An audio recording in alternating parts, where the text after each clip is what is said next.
अस्सलाम वालेकुम students. Chemistry teacher, आज का हमारा टॉपिक है hybridisation of organic compound. Hybridisation एक इम्पॉर्टेंट टॉपिक है एग्जामिनेशन पॉइंट ऑफ व्यू से भी और इंट्री टेस्ट के क्वेश्चंस के हवाले से भी इसके क्वेश्चंस जो है वो एमसीक्यूज जो है वो पेपर में आते हैं। स्टार्ट करते हैं और हाइब्रिडाइजेशन की आज बेसिक स्टडी करेंगे। हम हाइब्रिडाइजेशन क्या होती है, हाइब्रिडाइजेशन की ज़रूरत क्यों महसूस होती है और ऑर्गेनिक कंपाउंड्स में हाइब्रिडाइजेशन किस तरह से डेवलप होती है। तो हाइब्रिडाइजेशन बुनियादी तौर पर मिक्सचर का नेम है। हाइब्रिडाइजेशन के बारे में हम कहेंगे कि it is a mixture. Mixture किस चीज़ का है? एटॉमिक ऑर्बिटल्स का। When atomic orbitals intermix to make hybrid orbitals. Atomic orbital जैसे हमारे पास s ऑर्बिटल है, p ऑर्बिटल है, they are different atomic orbitals. When different atomic orbitals intermix to make hybrid orbitals, हमारे पास जो हाइब्रिड ऑर्बिटल्स बनेंगे और जो एटॉमिक ऑर्बिटल्स हमारे पास मिक्स हो रहे हैं उनकी शेप डिफरेंट होगी, उनकी एनर्जी डिफरेंट होगी, उनकी ओरिएंटेशन डिफरेंट होगी। यानी कि atomic orbitals are different in shape, energy, orientation, और बनाएंगे हमारे पास ये हाइब्रिड ऑर्बिटल्स जिनकी शेप, एनर्जी और ओरिएंटेशन क्या होगी? एक जैसी होगी। मिसाल के तौर पर हमारे पास है s ऑर्बिटल है। s ऑर्बिटल की शेप हमारे पास है स्फेरिकल और p ऑर्बिटल, p के तीन हमारे पास उसकी पोजीशंस होती हैं, px, py and pz। When these orbitals are intermixed with each other to make hybrid orbitals, जब हमारे पास तीन एटॉमिक ऑर्बिटल्स p वाले और एक हाइब्रिड ऑर्बिटल, एक एटॉमिक ऑर्बिटल s वाला, ये इंटरमिक्स होंगे, तो इंटरमिक्स होने पर हमारे पास जो हाइब्रिड ऑर्बिटल्स बनेंगे वो 4 हाइब्रिड ऑर्बिटल्स बनेंगे, मल्टीप्लाई बाय 4। जितने एटॉमिक ऑर्बिटल्स आपके पास मिक्स होंगे उतने ही हमारे पास जो है वो हाइब्रिड ऑर्बिटल्स बनेंगे जिनकी हमारे पास शेप, एनर्जी, ओरिएंटेशन सब एक जैसी होगी। उसके बाद फिर नेक्स्ट डिस्कस करेंगे कि नीड ऑफ हाइब्रिडाइजेशन। हाइब्रिडाइजेशन की ज़रूरत क्यों महसूस हुई? नीड ऑफ हाइब्रिडाइजेशन, अगर हम वीबीटी थ्योरी को देखें तो वीबीटी थ्योरी के अकॉर्डिंग जो कार्बन एटम है या अदर जितने भी एटम्स हमारे पास होते हैं उसमें हाफ फिल जो ऑर्बिटल्स होते हैं वो ओवरलैप करते हैं और उस ओवरलैपिंग के नतीजे में कोवेलेंट बॉन्ड बनता है। मिसाल के तौर पर हमारे पास है कार्बन एटम। कार्बन एटम की इलेक्ट्रॉनिक कॉन्फ़िगरेशन हमारे पास है 1s, 2s2, 2px, 2py और 2pz। कार्बन का एटॉमिक नंबर है 6। इसके फर्स्ट शेल में आ जाएंगे 1s2, 2 इलेक्ट्रॉन, सेकंड में आ जाएंगे 2s2, 2 इलेक्ट्रॉन s2 में, और 2px में आपके पास एक इलेक्ट्रॉन आएगा, 2py में आपके पास एक इलेक्ट्रॉन आएगा और जो 2pz ऑर्बिटल होगा वो हमारे पास जो है वो एम्प्टी होगा। ठीक है, अब वीबीटी के इस कॉन्फ़िगरेशन के अकॉर्डिंग हमारे पास ये जो 2px और 2py ऑर्बिटल्स हैं इनको अगर हम देखें ये ओवरलैप करते हैं। इसके अकॉर्डिंग जो एक्सपेक्टेड वैलेंसी है वो कार्बन की 2 है, बट एक्चुअल में कार्बन एटम जो है उसकी वैलेंसी 4 होती है। अब अगर हम इस कॉन्फ़िगरेशन को देखें कि ये जो बेसिकली हमारे पास जो 2px, 2s और 2px ये जो ऑर्बिटल्स हैं, ठीक है, 2s है और 2px है, 2py और 2pz, these are ground state electronic configuration को देखें तो हमारे पास जो 2s है, ठीक है, उसमें 2 इलेक्ट्रॉन है और 2px में एक इलेक्ट्रॉन है और 2py में हमारे पास जो है वो एक इलेक्ट्रॉन है, जबकि हमारा जो z ऑर्बिटल है वो है एम्प्टी। एक्चुअल में होता क्या है कि जो हमारे पास 2s इलेक्ट्रॉन है, ठीक है, वहां से इलेक्ट्रॉन की क्या होती है? एक्साइटेशन होती है। एक्साइटेशन कब होगी? कि जब हमारे पास जो इलेक्ट्रॉन है उसमें जो 2px और 2py वाले जो ऑर्बिटल्स हैं जो ओवरलैप करेंगे। When 2px and 2py। जब 2px और 2py ऑर्बिटल्स ओवरलैप करते हैं, उस ओवरलैपिंग के नतीजे में एनर्जी रिलीज होती है। एक तो बॉन्ड बनता है और उस बॉन्ड फॉर्मेशन के साथ साथ जो एनर्जी है वो रिलीज होती है। अब उस एनर्जी को हम यूटिलाइज करते हैं, यानी कि जो एटम है उस एनर्जी को यूटिलाइज करता है दो मकासद के लिए। पहला मकसद होता है कि जो इलेक्ट्रॉन है वो 2s ऑर्बिटल से 2pz ऑर्बिटल की तरफ जो है वो जंप आउट करता है, यानी कि उसकी एक्साइटेशन होती है 2s से 2pz की तरफ। और दूसरा काम जो है या दूसरा मकसद हम उस एनर्जी से लेते हैं कि जो हमारे पास s ऑर्बिटल्स होते हैं, यानी कि हमारे पास ये s ऑर्बिटल है या ये p ऑर्बिटल है। अगर हम इस कॉन्फ़िगरेशन को देखें तो ये हमारे पास जो s और p ऑर्बिटल्स हैं, इस एनर्जी की मदद से वो s ऑर्बिटल और p ऑर्बिटल्स जो हैं उनको हम मिक्स करते हैं, यानी कि ये एनर्जी उन ऑर्बिटल्स की मिक्सिंग में इस्तेमाल होती है, जिससे एटॉमिक ऑर्बिटल्स जो हैं वो मिक्स होकर हाइब्रिड ऑर्बिटल्स बनाते हैं, जिनकी आपके पास जो है वो शेप, एनर्जी और ओरिएंटेशन एक जैसी होती है। जी स्टूडेंट्स, जैसा कि हमने देखा कि हमारे पास जो ऑर्बिटल्स एक्साइटेशन के दौरान जो है जो एनर्जी रिलीज होती है, उस एनर्जी से हम एक्साइटेशन करवा रहे हैं, और उस एक्साइटेशन के साथ साथ जो एटॉमिक ऑर्बिटल्स हैं, एस ऑर्बिटल है या पी ऑर्बिटल्स हैं, उनकी हम ओवरलैपिंग, उनकी इंटरमिक्सिंग करवाते हैं। उस इंटरमिक्सिंग के नतीजे में जो है हमारे पास हाइब्रिड ऑर्बिटल्स बनते हैं।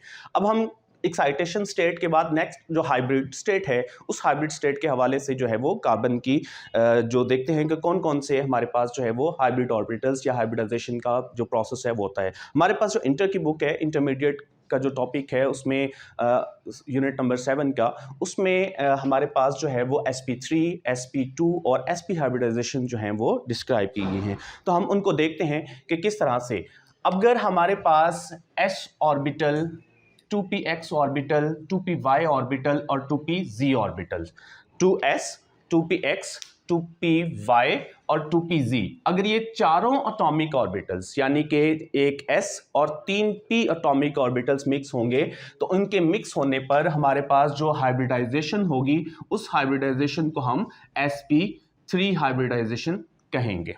ठीक है, और इन चारों के मिक्स होने पर हमारे पास 4 हाइब्रिड ऑर्बिटल्स बनेंगे, यानी कि एक ही जिनकी शेप, ओरिएंटेशन सब एक जैसी होगी, और ये वो चारों के चारों हाइब्रिड ऑर्बिटल्स किसके होंगे? sp3 के होंगे। मैं रिपीट कर रहा हूं कि जब हमारे पास 2s, 2px, 2py और 2pz ऑर्बिटल्स, ये 4 एटॉमिक ऑर्बिटल्स हैं, इन चारों एटॉमिक ऑर्बिटल्स ने जब मिक्स होना है तो इनके मिक्स होने पर हमारे पास हाइब्रिड ऑर्बिटल बनेगा, और वो हाइब्रिड ऑर्बिटल्स होंगे sp3 के, और वो 4 बनेंगे। ठीक है, और इसी तरह से अगर हमारे पास 2s ऑर्बिटल, 2px ऑर्बिटल और 2py ऑर्बिटल्स, यानी कि 3 ऑर्बिटल्स मिक्स हो रहे हैं, 2s, 2px और 2py, तो इन तीनों ऑर्बिटल्स के मिक्स होने पर हमारे पास हाइब्रिड ऑर्बिटल्स बनेंगे।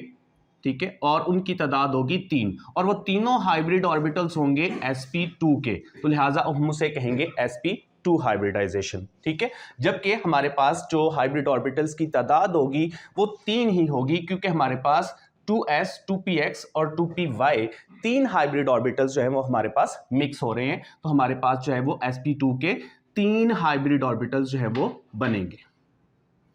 ठीक है, इसी तरह से अगर हम हाइब्रिडाइजेशन की जो तीसरी टाइप है, जिसमें हमारे पास जो है वो एक 2s ऑर्बिटल और एक 2px ऑर्बिटल, यानी कि 2 एटॉमिक ऑर्बिटल्स 2s और 2px ऑर्बिटल्स ये मिक्स हो रहे हैं, और इनके इंटरमिक्स होने पर हमारे पास जो है वो हाइब्रिड ऑर्बिटल्स बनेंगे, और वो हाइब्रिड ऑर्बिटल्स 2 होंगे, और उन दोनों की जो शेप होगी वो एक जैसी होगी, और उनकी एनर्जी पैटर्न भी उनका सेम होगा, और दोनों हमारे पास जो है वो sp हाइब्रिड ऑर्बिटल्स कहलाएंगे, यानी कि sp के 2 हाइब्रिड ऑर्बिटल्स जो है वो आपके पास बनेंगे।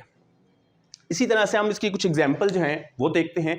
एग्जाम्पल्स की तरफ को देखते हैं, और एग्जाम्पल से पहले हम एक दफ़ा इनका रिव्यू कर लेते हैं तीनों टाइप्स का, कि अगर हमारे पास 1s, 2s atomic orbital, 2px atomic orbital, 2py और 2pz, टोटल 4 एटॉमिक ऑर्बिटल्स हैं। ये चारों एटॉमिक ऑर्बिटल्स मिक्स होंगे, तो इनके मिक्स होने पर हमारे पास जो है वो 4 हाइब्रिड ऑर्बिटल्स बनेंगे, और ये चारों हाइब्रिड ऑर्बिटल्स sp3 हाइब्रिडाइजेशन के कहलाएंगे। इसी तरह से अगर आपके पास 2s 2px और 2py तीन एटॉमिक ऑर्बिटल्स हैं जिनमें एक 1s है और दो 2px और 2py के हैं, वो मिक्स होंगे तो हमारे पास वो sp2 हाइब्रिडाइजेशन कहलाएगी। और इसी तरह से हमारे पास जो है अगर 2s 2s और 2px यानी कि एक आपके पास 2s ऑर्बिटल है और एक 2px ऑर्बिटल है, ये दो एटॉमिक ऑर्बिटल्स मिक्स होंगे तो हमारे पास जो है वो दो sp के हाइब्रिड ऑर्बिटल्स बनेंगे और इसको हम sp हाइब्रिडाइजेशन कहेंगे।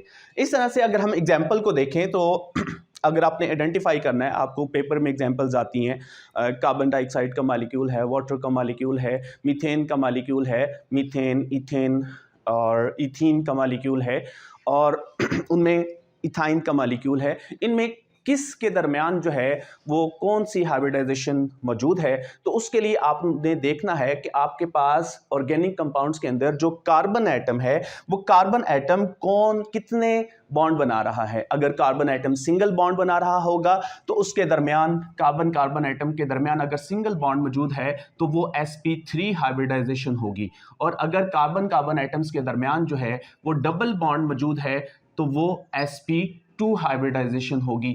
और अगर कार्बन कार्बन एटम के दरमियान जो है वो ट्रिपल बॉन्ड मौजूद है तो वो sp हाइब्रिडाइजेशन जो है वो कहलाएगी। मैं रिपीट कर रहा हूं कि अगर कार्बन कार्बन एटम्स के दरमियान सिंगल बॉन्ड होगा तो sp3 hybridisation, carbon carbon atoms के दरमियान डबल बॉन्ड होगा तो sp2 हाइब्रिडाइजेशन और कार्बन एटम्स के दरमियान ट्रिपल बॉन्ड होगा तो sp हाइब्रिडाइजेशन कहलाएगी। मिसाल के तौर पर ये आपके पास एक 7 कार्बन एटम्स पर मुश्तमिल जो है एक एग्जांपल है, ठीक है। इसमें फर्स्ट कार्बन एटम को देखें तो फर्स्ट कार्बन एटम जो है वो सिंगल बॉन्ड के जरिए से अटैच है सेकंड कार्बन के साथ और बाकी तीनों हाइड्रोजन जो हैं वो भी सिंगल बॉन्ड के जरिए से अटैच है। लेकिन हमने सिर्फ इसमें कार्बन एटम को देखना है तो कार्बन एटम सिंगल बॉन्ड बना रहा है, sp3 हाइब्रिडाइजेशन होगी।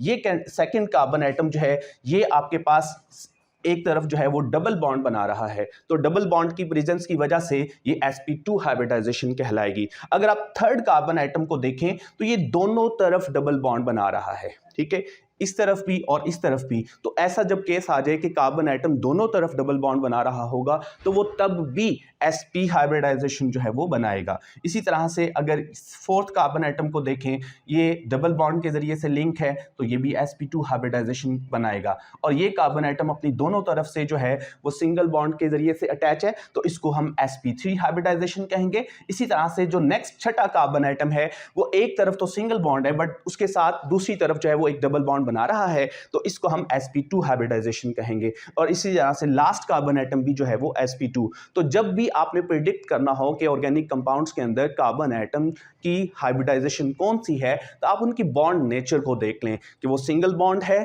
तो sp3 हाइब्रिडाइजेशन, डबल बॉन्ड है तो sp2 हाइब्रिडाइजेशन, ट्रिपल बॉन्ड है तो sp हाइब्रिडाइजेशन। और अगर कार्बन एटम इस तरह से डबल बॉन्ड बना रहा है कि वो दोनों तरफ जो है वो डबल बॉन्ड के जरिए से लिंक होगा तो उसको हम sp हाइब्रिडाइजेशन जो है वो कहेंगे। तो लास्ट पे हम एक दफ़ा फिर से हाइब्रिडाइजेशन की जो स्टेटमेंट है उसका ओवरव्यू करते हैं और वाइंड अप करते हैं। हाइब्रिडाइजेशन का मैंने जैसे पहले स्टार्ट में कहा कि हाइब्रिडाइजेशन एक मिक्सचर है। मिक्सचर किस चीज़ का है? एटॉमिक ऑर्बिटल्स का। एटॉमिक ऑर्बिटल्स, कौन से एटॉमिक ऑर्बिटल्स? जिनकी शेप डिफरेंट है, जिनकी एनर्जी डिफरेंट है, जिनकी ओरिएंटेशन डिफरेंट है और ये मिक्स होंगे और इनके मिक्स होने पर हाइब्रिड ऑर्बिटल्स बनेंगे जिनकी सेम शेप होगी, सेम एनर्जी होगी और सेम ओरिएंटेशन होगी। So we can define it, hybridisation is that phenomena in which atomic orbitals of different shape, different energy and different orientation intermix to make hybrid orbitals of same shape, same energy and same orientation। उम्मीद है कि आपका आज का lecture जो है वो hybridisation की बेसिक्स के हवाले से बहुत इन्फॉर्मेटिव होगा और उससे आप अपने क्वेश्चन जो हैं वो अटेम्प्ट कर सकेंगे। थैंक यू, अल्लाह हाफिज़।